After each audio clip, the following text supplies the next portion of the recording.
shalom, soyez bénis. Je tiens à vous dire merci pour tous ceux qui nous suivaient depuis les réseaux sociaux. Je ne serai pas longue aujourd'hui, je ferai un effort pour ne pas être longue. Je voudrais parler d'un sujet avec vous, d'une exhortation. Parlons de la sagesse de la fourmi. Et avant toute chose, nous allons chanter ces cantiques ensemble. Adorer, ô Paraclet, Saint-Esprit vient et remplit ma vie. Je veux t'adorer, je veux t'adorer, ô Paraclet. Saint-Esprit vient et remplit ma vie. J'ai tout quitté pour te servir.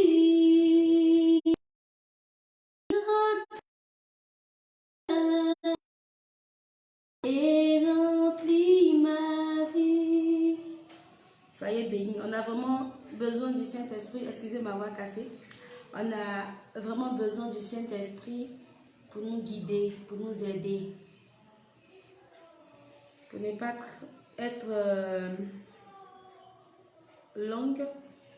Toi qui me suis un peu de partout, tu peux prendre la parole de Dieu avec moi. Le livre de Proverbes 6, le verset 6 à 9. Je lis la parole du Seigneur avec respect et considération. Va vers la fourmi paresseuse, considère ses voies et devient sage. Elle n'a ni chef, ni inspecteur, ni maître. Elle prépare en été sa nourriture, elle amasse pendant la moisson de quoi manger. Paresseuse, jusqu'à quand seras-tu couché? Quand te lèveras-tu de ton sommeil? Soyez bénis.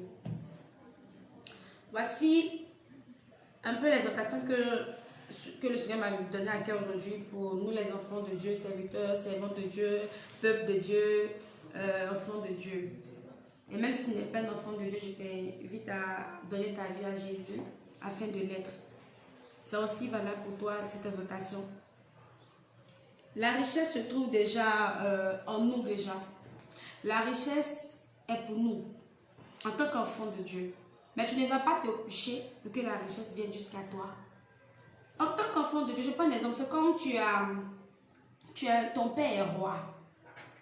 Si ton père est roi, en tant que prince de l'Éternel, déjà en toi-même, tu n'as même pas besoin de demander. On sait déjà que, puisque tu as le sang royal en toi, la grâce est déjà pour toi, la richesse est déjà pour toi. Mais comment tu vas faire valoir cela? Comment est-ce que ça va, tu vas faire ressortir cela pour qu'on puisse vraiment voir? Car il ne suffit pas de porter le nom prince ou princesse. Il ne suffit pas de porter le nom de mon papa a l'argent. Ton papa a l'argent, oui, mais ce n'est pas toi en quelque sorte. Parce qu'aujourd'hui, on peut regarder des parents nantis qui ont de l'argent, qui ont tout. Et les enfants finissent mal dans les rues. Quand on dit non, ça c'est l'enfant de telle personne, on est étonné. Moi, je veux dire à quelqu'un ce soir de s'attacher véritablement au Seigneur. Je vais dire à quelqu'un de ne pas seulement dire Amen, je reçois. Oui, c'est bon, c'est très bon de recevoir. Mais il faut sortir. C'est que Dieu a mis en toi. Il faut sortir pour chercher. Il faut travailler. Il ne faut pas seulement attendre les dîmes. Excusez-moi, je ne suis pas là pour juger qui que ce soit. Moi, je suis une servante de Dieu. Mais selon la parole de Dieu, c'est selon la parole de Dieu que je parle. Il ne faut pas rester là seulement, attendre les dîmes, les offrandes. C'est normal. Je ne suis pas contre les offrandes, je ne suis pas contre les dîmes et c'est normal. Et moi-même, je fais mes dîmes à mon Père spirituel, je fais mes dîmes. Et c'est normal. Les offrandes, c'est normal. Et j'hésite à tout le monde de le faire. C'est tout à fait normal. Mais je ne veux pas que la paresse rentre dans la vie des enfants de Dieu que nous sommes. Voilà ce que le Seigneur nous a parlé. Nous parle ici de la sagesse de la fourmi. Amen. Le Seigneur nous parle ici de la sagesse de la fourmi. Il veut, pourquoi il prend l'exemple sur la fourmi? Parce qu'il veut que nous marchions, nous soyons sages comme elle. Il veut que nous puissions voir comme elle voit. Parce que la Bible nous dit ici, la fourmi n'a ni chef, ni inspecteur, ni maître. Parce que quand tu as un chef, il peut crier sur toi pour dire, qu'est-ce que tu attends? Tu n'as pas encore fait ceci, tu n'as pas encore fait ce travail. Même s'il y avait la paresse, à cause de ce que ton chef peut te gronder, tu vas te lever pour aller travailler. Si tu as un inspecteur, il va venir inspecter les lieux, pour venir voir le travail que tu fais ou te noter. Donc même si tu es paresseux ou paresseuse, à cause de l'inspecteur qui vient, tu vas t'appliquer. Si tu as un maître, il peut te chasser, il peut te corriger. Donc, qu'est-ce que tu vas faire? Tu vas t'appliquer.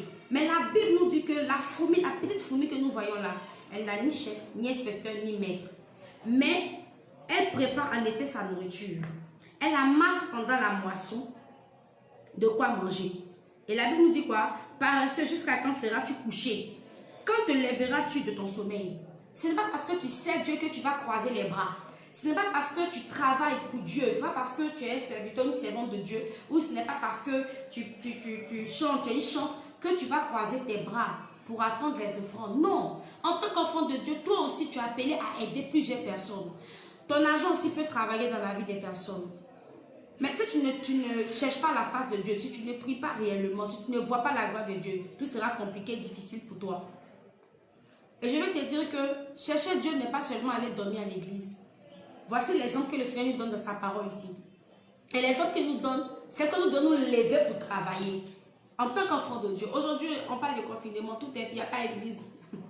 On parle de confinement, d'autres peuvent faire des offrandes, d'autres peuvent faire des dîmes, tout ça, bon. Mais bien avant de le faire, tu dois aussi avoir des activités. Amener des jeunes gens qui sont dans ton ministère ou dans ton église ou ceux que tu coaches à pouvoir travailler, à pouvoir chercher la face de Dieu, à pouvoir de se faire eux-mêmes. Si quelqu'un va venir te dire, j'ai besoin de telle somme, tu vas lui donner aujourd'hui. Demain, il va revenir encore. Il faut lui montrer que, montre-lui la sagesse, l'exemple de la sagesse que Dieu t'a donné dans la parole de Dieu, qui est la fourmi. Il y a des jeunes gens qui veulent avoir aujourd'hui la richesse. Ils sont paresseux, ils veulent tout avoir. Ils dorment, ils se réveillent, ils ne peuvent pas balayer la maison de leurs parents, ils ne peuvent pas laver la voiture, ils ne peuvent rien faire. Ils se réveillent, ils cherchent à manger en même temps. Mais ce sera compliqué et difficile. Tu ne peux pas avoir la gloire de Dieu ici. Arrivé à l'église, tu vas dire Amen, je reçois. Amen, je reçois. Oui, Amen, tu reçois. La bénédiction est déjà en toi. La richesse est déjà en toi. Mais ça dort comme du beurre de karité. C'est ce que tu dois comprendre. Quand on te voit, on peut des personnes que tu vois, oui, c'est un boss. À ta grande surprise, tu vas voir que le quartier, il ne fait rien. Ça y est sur toi. Ça se voit sur toi. Mais en réalité, tu n'es pas. Pourquoi? Parce que tu as fait dormir cette richesse en toi. Tu as laissé la paresse te dominer. Tu as laissé la paresse monter sur toi, si je peux dire ça, ce thème-là. Mais je vais venir dire à quelqu'un, tu dois te lever. Ce n'est pas parce que tu es appelé que tu vas regarder ton père spirituel ou ta mère spirituelle. Pourtant, toujours la main. Toi-même, tu peux aussi aider ton père spirituel ou ta mère spirituelle. Toi-même, tu peux aussi, ton père spirituel ou ta mère spirituelle peut compter sur toi aussi. Toi-même, tu es appelé aussi à te lever. Tu ne vas pas seulement rentrer à l'église, on va te dire, tu seras béni, tu seras riche, tu vas t'asseoir à la maison, tu vas dire, Amen, je reçois. Tu reçois quoi? Tu dois savoir que tu as déjà reçu la richesse en toi en tant qu'enfant de Dieu. Tu dois savoir que la richesse déjà fait partie de toi. Mais tu dois réveiller ça. En quoi faisant? Pour faire une petite activité, on n'a pas besoin de millions. Tu peux faire des ventes de poulet. Moi, je suis une servante de Dieu. Ce n'est pas ma publicité que je fais, mais je donne l'exemple. Je suis une servante de Dieu, oui. Mais je ne m'arrête pas là. Le ministère de Dieu, c'est le ministère de Dieu. Ça ne m'empêche pas de faire un commerce comme je le fais. Tu peux faire la vente de poulet. Tu peux même faire le vivrier, donner la nourriture aux gens par comment on appelle ça, en ligne. Tu peux vendre des vêtements. Toutes ces choses-là, tu peux le faire. Mais ça ne t'empêche pas de servir Dieu. Si quelqu'un te demande que tu peux aider, tu ne vas pas dire sois béni, Dieu va te dire il faut partir. La personne fait. Toi aussi, tu peux l'aider. Tu ne vas pas retourner offrande 100 francs, 200, 500 francs d'un fidèle avant d'aider celui qui vient devant toi. Parce que ce qui veut compter dessus, il faut aider les gens aussi. Et tu vas enlever cet argent. Tu ne vas pas croiser tes bras, mais il faut te lever. Il ne faut pas te coucher pour dire non, moi mon pasteur m'a dit que je serais riche, je vais voyager. Oui, même pour voyager, ce n'est pas Dieu qui va aller prendre ton passeport. Tu vas te lever toi-même pour chercher l'argent pour aller faire passeport, pour que tu voyages. Même quand tu vas faire voyage, il y a des documents à donner là-bas. Tu dois prendre l'argent que tu vas déposer là-bas. Mais si tu ne te lèves pas pour commencer à chercher la face de Dieu, si tu ne te lèves pas pour commencer aussi à montrer à Dieu que vraiment il t'a donné une intelligence. Le Seigneur nous donne l'exemple de la fourmi, comme tout à l'heure je le disais. La fourmi fait quoi? Elle n'a ni maître pour crier sur elle. Elle n'a ni inspecteur pour la surveiller. Mais elle est consciente que demain elle doit garder.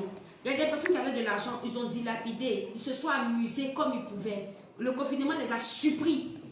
Ils n'ont même plus le même, pour dire même qu'ils vont avoir l'argent pour s'en sortir, c'est difficile. Pour dire qu'ils vont avoir l'argent pour manger, c'est difficile.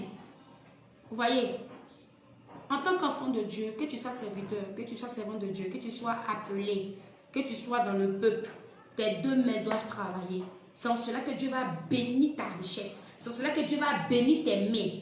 C'est en cela que Dieu va bénir tout ce que tes mains vont toucher pour que la richesse sur le monde devienne à toi. Et je venais dire, si tu paraissais, ne mets pas sur les sorciers. C'est vrai, la sorcellerie existe bel et bien.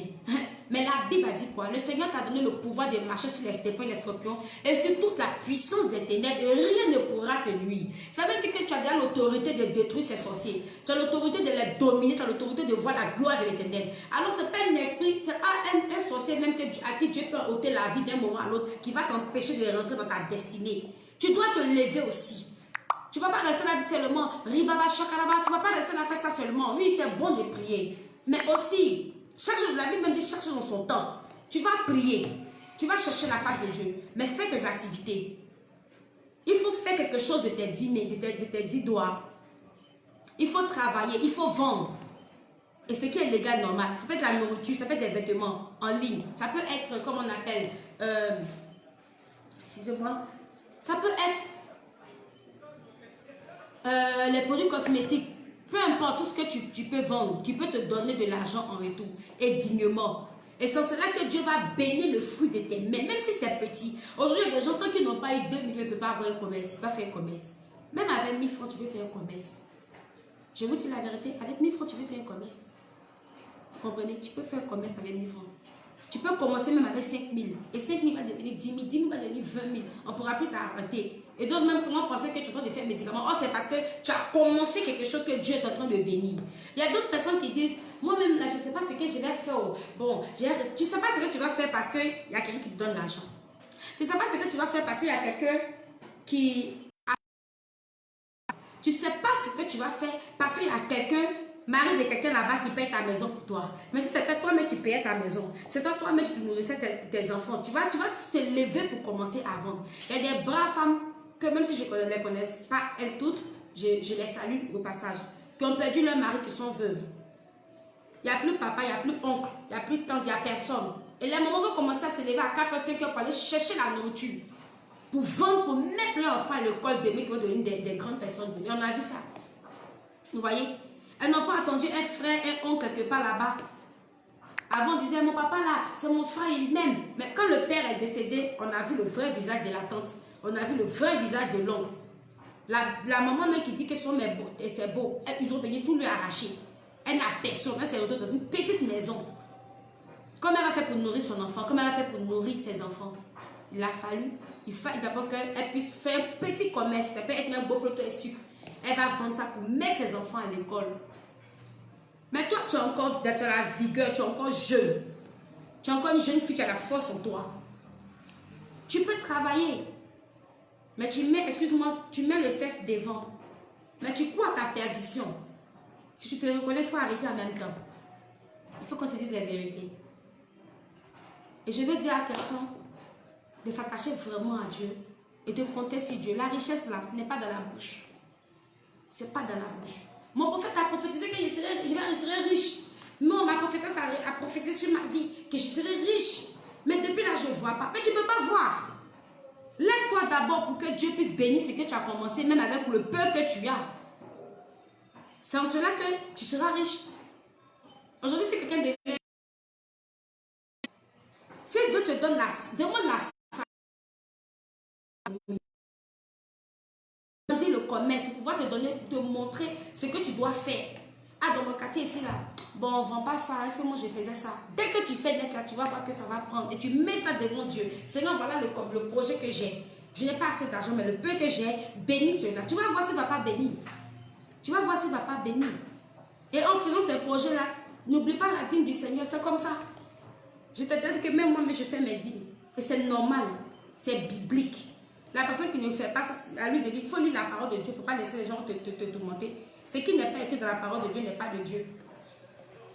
Donc moi, je vais dire encore à une personne qui m'écoute, si la paresse te prenait, ou bien il y avait la négligence, tu es là, tu as envie de travailler, non, je vais faire tel commerce, tu es chaud, tu dis, je vais faire le commerce. Arrivé un moment net, tu laisses tomber tout. Tu dis, oh, après. Il faut chasser cet esprit-là. C'est un esprit de la pauvreté, car celui qui est paresseux, la pauvreté le surprendra, a dit la parole de Dieu. Tu ne dois pas t'asseoir pour dormir pour que ton papa te donne toujours de l'argent. Il y a des personnes aujourd'hui, à 40 ans, 35 ans, ils sont encore en famille chez leurs parents. Et ils disent que c'est les sorciers. C'est les sorciers. C'est parce que tu es paresseux, tu ne veux pas te lever pour sortir, pour travailler. Tu ne veux pas aller travailler, tu trouves que ce travail-là, c'est trop petit, ça ne te ressemble pas. Tu t'amènes pas encore arriver quelque part. Mais commence avec ce que tu as devant toi, pour que Dieu puisse bénir tes mains, afin que tu puisses voir la gloire de l'Éternel. La richesse, ça, ce n'est pas seulement dans la bouche. On peut te bénir, mais toi, tu fais quoi? Parce que quand on te dit, tu seras béni, tu seras béni. Oui, je reçois. Reçois tes finances, tu reçois. Ce n'est pas mauvais, tu reçois. Mais il faut que ça vienne physiquement maintenant. Et physiquement, c'est toi qui vas te lever pour le faire. Parce que ce sera comme du beurre de karité qui n'est pas fondu. Pourtant, ça doit, pour que ça coule, il faut que ça fonde. La richesse en toi, mais tu n'as pas réveillé. Dieu a mis toutes les potentialités en toi. L'intelligence en toi. Mais à cause de ce que tu es, la facilité, tu ne vois même pas ce que tu peux faire pour réussir et tu es encore là. Et moi, je vais dire à quelqu'un encore une dernière fois, que je dis, je ne serai pas longue, que l'Éternel vraiment soit avec toi, qui te donne le courage, que tu sois sage. Et que tu, comme la fourmi, pardon, tu sois sage. Afin de marcher comme Dieu te le demande. Et ce n'est pas parce que tu vas aussi faire des activités que tu vas mettre Dieu au dernier plan. N'oublie jamais cela. Je ne te demande pas de mettre ton Dieu au dernier plan. Ça, jamais. Mets ton Dieu toujours au premier plan. Et ensuite viendra le reste. Sur ce, je t'ai dit tout à l'heure que je ne serai pas longue.